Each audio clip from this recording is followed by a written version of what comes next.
Yego tubahaye ikaze rero mu kiganiro cyacu ubutumwa bwiza bw'ubuntu bw'Imana. Turashima Imana ko iduhaye ubu buryo bwo kongera kuganira ku byayo, kongera gutekereza ku byanditswe byera byayo nk'uko Imana yabiduhaye kugira ngo bitubere umuyobozi, bituyobore inzira ya nyayo ikwiriye kugira ngo tuzabane nayo, ariko kandi no kugira ngo turusheho kuyimenya, kuyikunda no kubaho ubuzima buyinezeza. Uyu munsi rero nk'uko mubibona ntabwo ndi jyenyine, ndi kumwe na mugenzi wanjye nawe twamuha ikaze akabibwira. Jyewe amazina yanjye ni Mugisha Elisa, nanjye umwami yangiriye ubuntu ndakizwa. Yego, murakoze cyane brother, nanjye ndabashuje cyane mwebwe abazadukurikira. Amahoro amahoro. Nitwa Mutware Eli, tugiye kubana ngo tuganire ku ijambo ry'Imana, turusheho gusobanukirwa, turusheho kandi no kwiringizwa nayo mu ijambo ryayo, kugira ngo dushobore kubaho ubuzima buyikunda kandi buyibereyeho mu buryo yagennye. Rero ikaze mwese, nawe dukwakiriye umuvandimwe. Yego, urakoze cyane kumpa ikaze muri iki kiganiro. Brother, urabizi rero hari ibintu byinshi dufite hanze hano byitwa ubutumwa bwiza.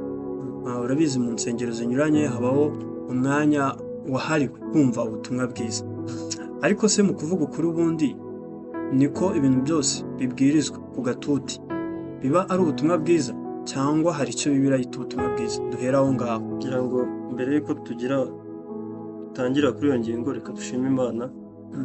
Mwami, twiringiye ko ari wowe uganiriza imitima yacu, ari twebwe tuvuga n'abazatwumva. Mwami, twiringiye yuko ubasha gukoresha birimo bihura n'ukuri rwose. Mwami, ubw'intore zawe tubisabye ku bwa Yesu Kristo umwami wacu, amen. Rutangiye umbaza ngo ese ibintu byose byigishwa udututi ni ubutumwa bwiza? Ni ikibazo cyoroshye nko kuvuga ngo ntabwo byose ari ubutumwa bwiza. Gusa nanone bituruka mu kubanza tukibaza ese ubutumwa bwiza ni iki, twamara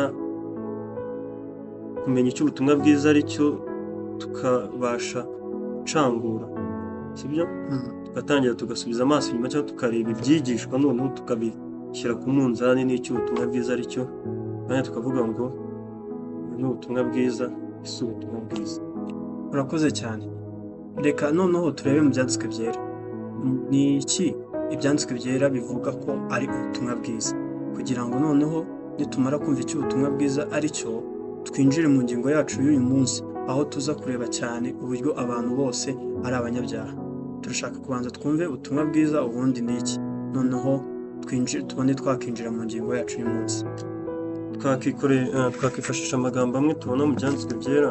Yego, mu Baroma igice cya mbere, atekereza cya mbere mu 16, ni amagambo abantu benshi bamaze kumenyera.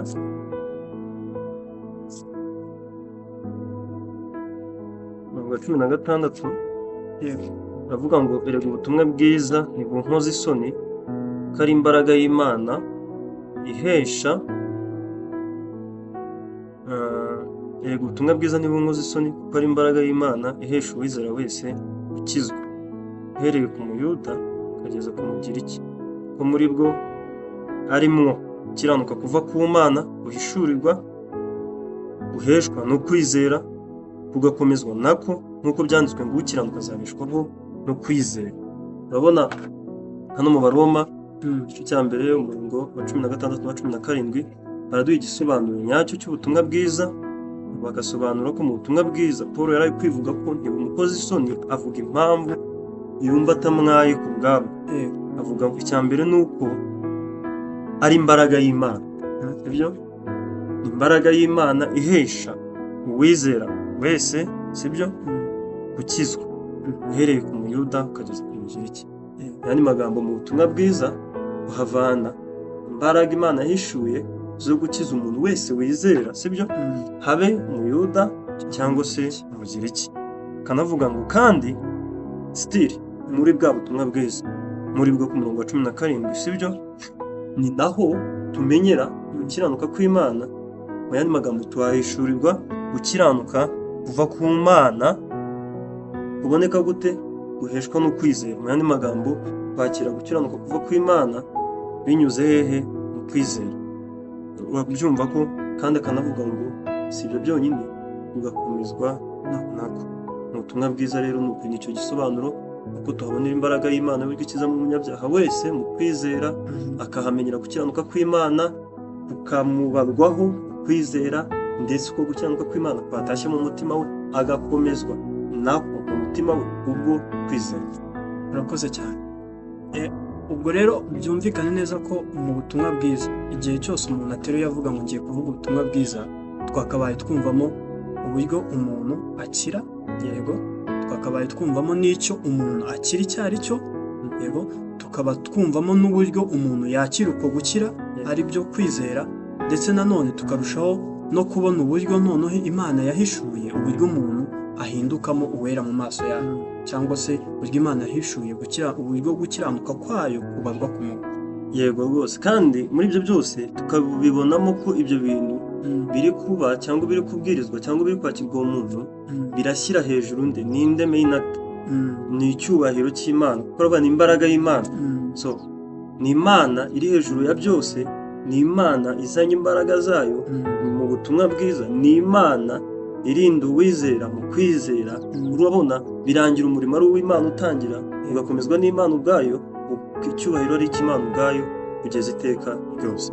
Uvuga iyo turi kubura rero icyubahiro cy'Imana muri Samu, cyangwa mu byo tubwirizwa cyangwa mu byo tuvuga, mu byo twumva, tukaburamo ukuntu umuntu abarwaho ubutungane bitanyuze mu byo akora, ahubwo mu kwizera. Iyo turi kuburamo uburyo umuntu akomezwa nako, mu yandi magambo, iyo turi kuburamo yuko Imana ari inakomeza n'abizeye ibyo ngibyo muri uru rugendo rwo gusa nayo, iyo turi kubibura mu cyigishwa cyangwa mu mpuguro cyangwa mu buhanuzi uko byaba bimeze uko ariko kose, icyo gihe turavuga ngo ibi bintu twumvishe rero ntabwo ari ni ikindi, ntabwo ari ubutumwa bwiza. Urakoze cyane. Ntekereza ko ugerageje kubibumbira hamwe ingingo z'ingenzi tuzaganira cyane muri iyi nyigisho, cyane ivuga ku butumwa bwiza bw'ubuntu bw'Imana. Tuzaganira ku ngingo ya mbere ari nayo tugiye kuganiraho mu kanya, ivuga yuko abantu bose ari abanyabyaha. Ariko kandi tuzareba uburyo noneho kuba abantu bose ari abanyabyaha nyine bifite ikintu bivuze, ari byo bizana kurimbuka kwa muntu, kubera yuko hari Imana yera yo idashobora kureka ibyaha ngo bigende gutyo gusa itabihanye. Ubwo ni ingingo ya kabiri tuzareba ivuga yuko Imana yanga ibyaha n'ababikora. Ariko kandi tuzareba nanone n'uburyo Imana ari urukundo yashimye gukiza abantu. Mbega ni gute urukundo rw'Imana ruza guhura no gukiranuka kwayo? Ibyo tuzabireba mu ngingo ya gatatu. Noneho tunarebe noneho n'uburyo Imana yatanze Yesu ku bw'abo banyabyaha kugira ngo umwizera wese atarimbuka. Ubwo tuzaba tugeze mu ngingo ivuga ngo uwihanye akizera ubutumwa bwiza bw'ubuntu bw'Imana niwe ukizwa. Tunarebe nanone cya kindi wari uri kuvuga, uburyo uyu wakijijwe Imana ari nayo ikomeza kumukomeza mu buryo bwo kuyiberaho. So tubahaye ikaze rero mu ngingo yacu y'umunsi ivuga yuko abantu bose ari abanyabyaha. Reka duhera ahangaha twibaza ubundi icyaha ni iki. Urabona turi muri community cyangwa sosiyete ifite uburyo irebamo icyaha, uburyo iyo uri nko mu ishuri cyangwa muri nko kwiga, umuntu udakopeza abandi bamwita nyine ko ari selfish, yuko ari umuntu wigendaho, ariko no ku rundi ruhande nawe cyangwa se bakamwita ko n'umukiranutsi, cyangwa nawe akibona ko nawe ko ari umukiranutsi, cyangwa nawe akavuga ati ubwo ntakopeza abandi ndi umukiranutsi. Sibyo? Ibyo bintu byose by'uburyo abantu tubonamo icyaha, ubundi byanditswe byera mu magambo asa nk'ayumvikana. Ubundi icyaha ni iki? Bitandukaniye hehe n'ibyo twege twita icyaha? So ni ikibazo cyumvikana mu magambo makeya, kwibaza ngo icyaha ni iki. Byanditswe byera bishyiraho umucyo, bikabanza bigaca umurongo, kavuga ngo abantu bose ni umunyabyaha. Yego, mu Baroma 3:23 hahamya ko umuntu wese ni umunyabyaha, sibyo? Kandi ikindi cya kabiri byanditswe byera bishyiraho umurongo ni uko abantu bataba abanyabyaha igihe bisanze muri iyi si batangiye gukora ibyo imitima yabo bacira imanza, ahubwo bicaho umurongo bikavuga ngo umuntu wese avuka ari umunyabyaha. Zaburi arabihamya, Dawidi muri Zaburi 51 ivuga ngo byaha ni mu mama yambyariye narimanywe gukiranuka. Ahandi ya 58 akavuga ko umunyabyaha atandukanywa n'Imana n'irema, sibyo?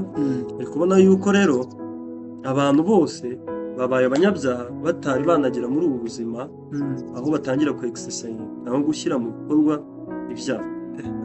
Bityo rero nitujya gutanga igisobanuro cy'icyaha rero ntabwo turi bugituruke ku kuntu turi kureba umuntu nona, ahubwo igisobanuro cy'icyaha kiraza gutangirwa no kumenya iki cyaha umuntu avukanye cyo cyamugezeho ryari, ese cyabaye gute, maze tuhakura igisobanuro cya nyacyo gikora ku mutima wose w'izindi ngaruka n'imigirire y'ibyaha tubona mu buzima. Reka tujye kuri iyo ngingo turebe ubundi inkomoko y'icyaha ihera hehe. Reka turebe mu mwitangiriro ubundi ni gute umuntu yahindutse umunyabyaha, none ni gute abantu bavuka batandukanijwe n'Imana n'iyo baba nta cyiza cyangwa ikibi bari batangira gukora. Turebe mu itangiriro igice cya kabiri, itangiriro igice cya kabiri, yego turareba bawe, reka dusome Twasoma ku murongo wa 15 tubona Imana ishyira Adamu muri Edeni. Murongo wa 15 kamubwira ngo Uwiteka Imana ijyana wa muntu imushyira muri iyo ngobyi yo muri Edeni wahingira ibirimo ayirinde.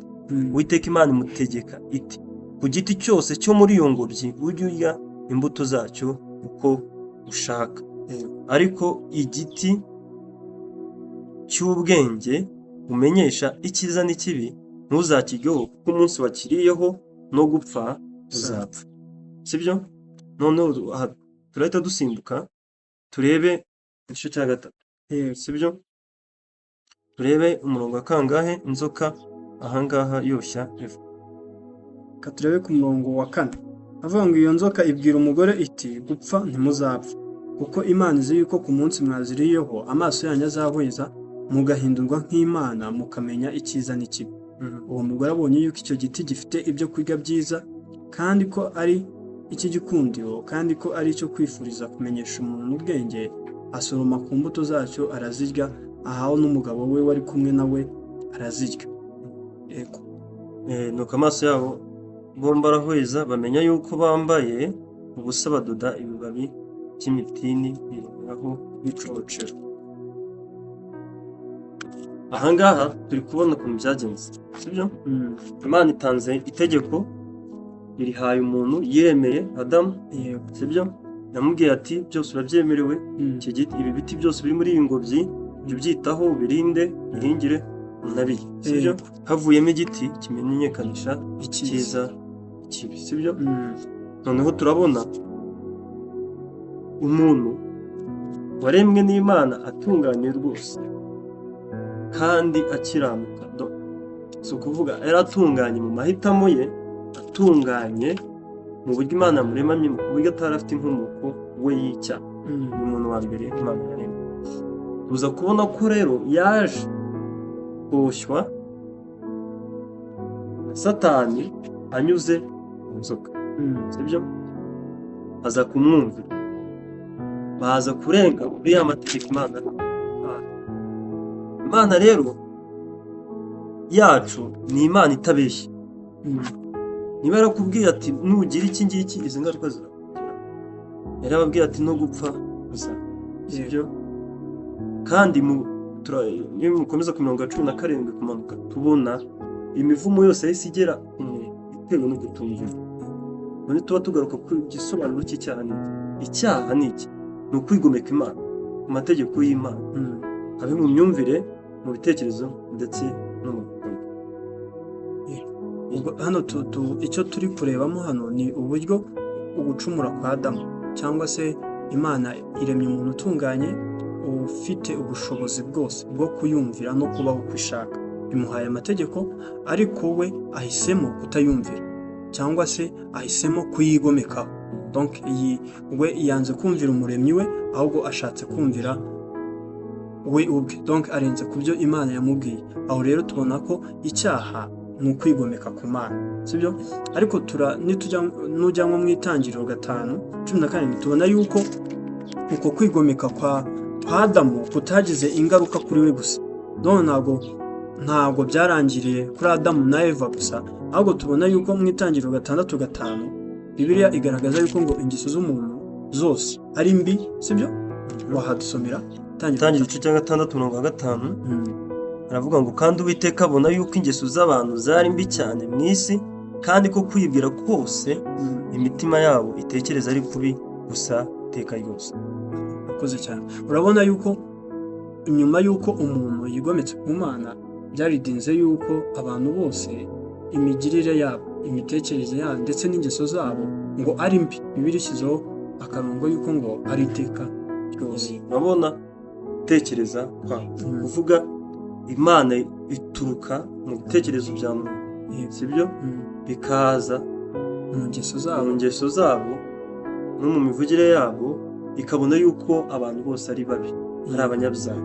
Ibi bigahamya neza ko rero Adamu ubwo yacumuraga nk'umuntu Imana yari iremye ahagarariye abazamukomokaho bose. Igicumuro cye ntabwo cyagize ingaruka kuri we gusa ngo abavuka nyuma ye ngo bavuke bo ari abaziranenge, ahubwo kuko yabatiwe, kuko yari yumviye Satani, sibyo? Byanzwe bihamya neza ko uwo wumvira ari we mwami wawe. Ni ukuvuga uwo yumviye yahise ajya mu bubata bwo kutumvira Imana iteka ryose, we n'urubyaro. Donc ubwo uhamije ko umuntu wese cyangwa ukutumvira kwa Adamu kwatumye abantu bose bavuka batumvira Imana, ahubwo bari mu bubata bw'umwanzi. Yego, bose bavuka ari abanzi b'Imana.